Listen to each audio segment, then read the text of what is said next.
Salut, c'est Florian, bienvenue dans cette nouvelle vidéo. Dans cette vidéo, je réponds à une question qui m'a beaucoup été posée quand je dis que j'ai acheté 7 appartements, donc le chiffre 7 pardon, 7, en 2023.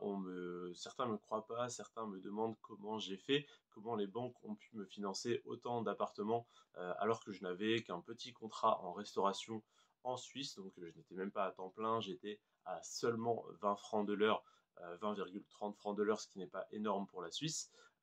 Et malgré tout, j'ai réussi à me faire financer 7 appartements. Je vais donc t'expliquer dans cette vidéo où est-ce que j'ai emprunté, dans quelle banque, sous quelles conditions et comment j'ai fait, comment ça se fait que j'ai eu ces prêts. Et tu vas voir que c'est tout à fait normal, entre guillemets.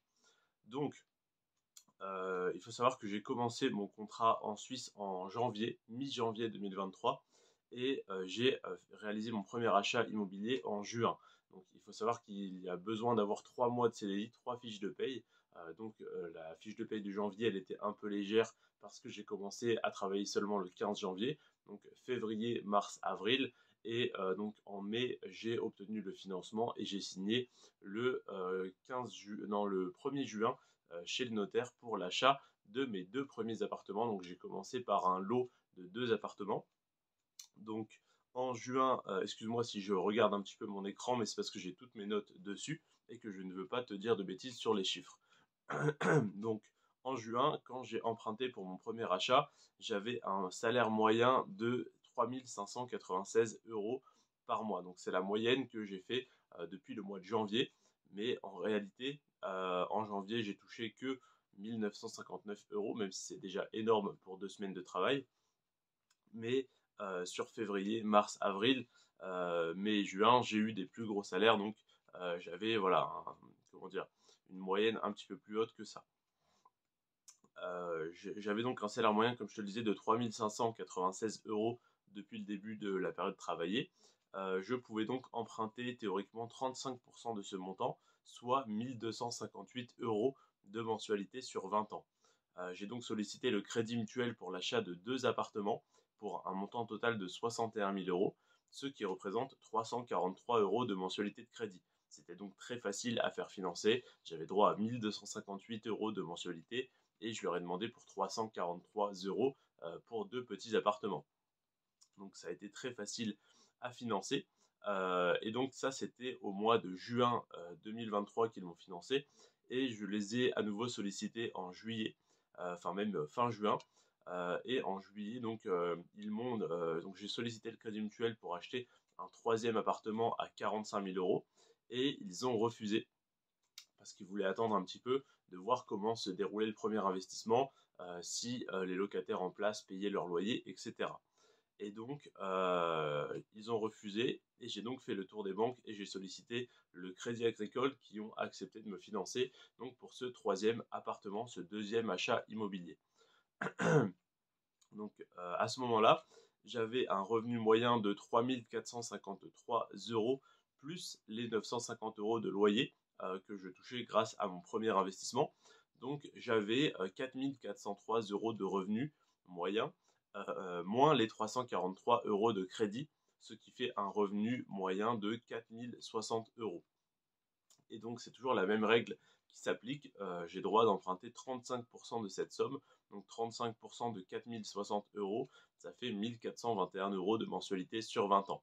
Et là, j'avais pas besoin qu'ils me prêtent pour 1421 euros de mensualité, mais seulement pour 282 euros de mensualité. Donc c'est également passé très facilement, mais cette fois-ci auprès du Crédit Agricole. Excuse-moi, je parle un petit peu du nez, je sors d'une petite maladie. Ensuite, donc là, j'ai déjà réalisé 2 achats immobiliers pour donc 3 appartements. Et ensuite, en septembre, j'ai à nouveau sollicité, enfin même avant, mais j'ai été financé en septembre. En septembre, j'ai sollicité le Crédit Agricole pour l'achat d'un immeuble de 4 appartements à 160 000 euros. Et à ce moment-là, j'avais un revenu moyen de 3 642 euros, plus les 950 euros de loyer de mon premier investissement, plus 500 euros de loyer de mon deuxième investissement, ce qui fait un revenu total de 5 092 euros, moins les mensualités de crédit de respectivement 343 et 282 euros, ça fait 4 467 euros de revenus moyens. Donc comme tu le vois, au fil des investissements, au fur et à mesure des investissements, tu as un revenu total qui devient de plus en plus gros. Tu soustrais évidemment les mensualités de crédit, mais ça te fait, si tu as bien réalisé ton investissement, ça te fait toujours augmenter ton revenu moyen, même une fois les mensualités de crédit déduites. Par exemple, pour le premier investissement, j'ai 343 euros de mensualité de crédit pour 950 euros de loyer. Donc une fois que tu ajoutes les 950 et que tu retires les 343 euros à ton revenu de base, donc à tes revenus salariés, eh bien ça augmente ta capacité d'endettement.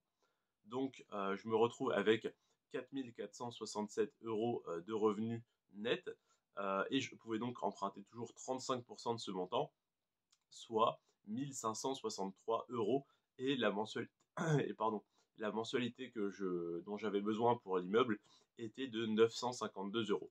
Donc j'avais droit à 1563 et j'avais besoin de 952. Donc j'ai également eu un accord pour le financement de cet immeuble avec une mensualité à 952 euros pour quand j'ai acheté 1610 euros de loyer qui vont rapidement passer à 1750 parce que j'ai un locataire qui va partir et je vais relouer plus cher parce que je vais améliorer l'appartement qui est dans un sale état. Et je vais créer également 2 appartements au rez-de-chaussée de cet immeuble qui n'est pas utilisé pour les louer 500 euros chacun. Et je vais également augmenter les loyers quand les locataires vont partir et que je vais remettre de nouveaux locataires. Tous les appartements sont loués entre 400 et 450 euros et je vais tout relouer à 500 euros, toutes charges comprises. Donc je vais à terme avoir un immeuble qui va me rapporter 3000 euros de loyer par mois pour 952 euros de crédit. Et le but, ça va être de le remettre en vente beaucoup plus cher que ce que je l'ai acheté. S'il se vend, je prends une très grosse plus-value. Et s'il ne se vend pas, j'ai des revenus tous les mois très intéressants sur cet immeuble. Donc voilà comment j'ai eu mes 3 crédits, mes 3 prêts immobiliers grâce à la Suisse en 2023. Si jamais il y a encore des sceptiques, je ne vais pas vous sortir les actes notariés, je ne vais pas, je sais pas, vous montrer tous mes trousseaux de clés, ça sert absolument à rien, je les ai pas en plus, je les ai dans ma voiture. Mais voilà, c'est simplement voilà, pour vous dire à ceux qui ont confiance en moi, à ceux qui croient ce que je dis, là je vous apporte tous les chiffres, toutes les preuves entre guillemets que ça marche et que c'est possible de le faire. Après, voilà, j'ai rien à vous prouver et j'ai rien à vous vendre. Je ne vends pas de formation en immobilier, donc si j'en vendais, oui, j'aurais fait l'effort de vous montrer tous les actes de vente, etc., pour vous prouver que je l'ai bien fait. Là, je vous dis simplement que je l'ai fait et je peux même vous dire qu'à l'heure actuelle, je suis très content d'avoir réalisé ces investissements et je viens même d'obtenir un crédit de 50 000 euros pour l'achat d'un local commercial dans le but d'y ouvrir une salle de sport sans même avoir de CDI aujourd'hui. Donc là, j'ai un petit CDD en Suisse, donc un petit contrat à durée déterminée de 4 mois qui peut déboucher sur un CDI ou pas selon les besoins de l'entreprise.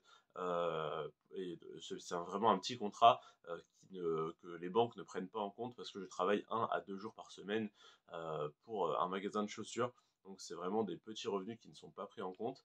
Sinon, je touche une allocation chômage pour l'instant qui complète mes revenus et à laquelle j'ai droit parce que j'ai travaillé en Suisse.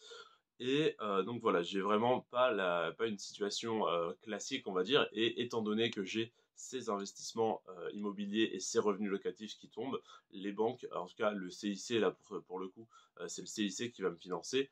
Le CIC donc me suit sur ce projet d'achat d'un local commercial pour ouvrir une salle de sport, simplement sur la base de mes revenus locatifs.